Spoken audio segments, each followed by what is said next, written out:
দেখেন, আমি এটা অনেকবার বলেছি যে একজন যিনি শুধু পেটের দায় যে কোনো মতে নিজে খেতে পারছেন না অথবা বাচ্চাটাকে খাওয়াতে পারছেন না, এই জন্য নিজের শরীরটাকে অন্যের কাছে বিক্রি করে দিচ্ছেন, এই লজ্জা আমার থাকা উচিত যে আমার দেশে একজন নারী শুধু পেটের দায় সন্তানকে খাওয়ানোর জন্য শরীরটা বিক্রি করছেন, আর আমি তার বেশ্যা ডাকি। আবার আমাদের তো মরে যাওয়া উচিত লজ্জায়। যে অন্য কোনো কারণে পতিতাবৃত্তি করে তার তো পক্ষ নেওয়ার কোনো কারণ নাই, কিন্তু এমন অনেক মানুষ আছে, আপনি রাতে বের হয়ে দেখেন বাচ্চার মুখে খাবার দিতে পারে না। আপনি খেয়াল করেন, আমার চোখে আপনার চোখে যিনি একজন বেশ্যা, এই মানুষটা যখন এই টাকায় বাচ্চার জন্য একটা খাবার কিনে নিয়ে যাচ্ছে, সেই বাচ্চার চোখে উনি এই দুনিয়ার সব থেকে সম্মানিত জননী। একজন নারীকে দুটো চোখে, একজন তার কাছে জননী আর আমার চোখে বেশ্যা।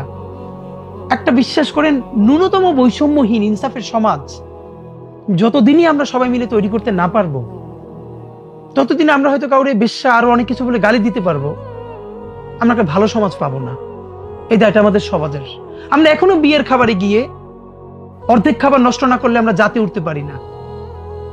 আমরা এখনো যেই পরিমাণ কমিউনিটি সেন্টারে একটা বিয়ের প্রোগ্রামে খাবার নষ্ট হয়, এদেশে এখনো ডাস্টবিন থেকে খাবার তুলে খেয়ে, আপনারা রাত্রিরে দেখবেন, কালকে মগবাজারে দেখেছি রাত্রিরে বাচ্চারা খাবার তুলে খাচ্ছে। এই বাচ্চাটা আপনি হইতে পারতাম, আমি হইতে পারতাম, আল্লাহ আমাদেরকে এখানে পাঠান নাই। তাহলে যে এখনো ডাস্টবিন থেকে খাবার তুলে খাচ্ছে, সেই দেশে আমি ফুটানি করে, আমি বিয়েতে খাবার নষ্ট করি, আমার অফিসে খাবার নষ্ট করি, প্রতিদিন ফ্রিজ থেকে এত খাবার ফেলে দেই, আল্লাহ জিজ্ঞেস করলে আপনি আমি জবাব দিব কি ভাই?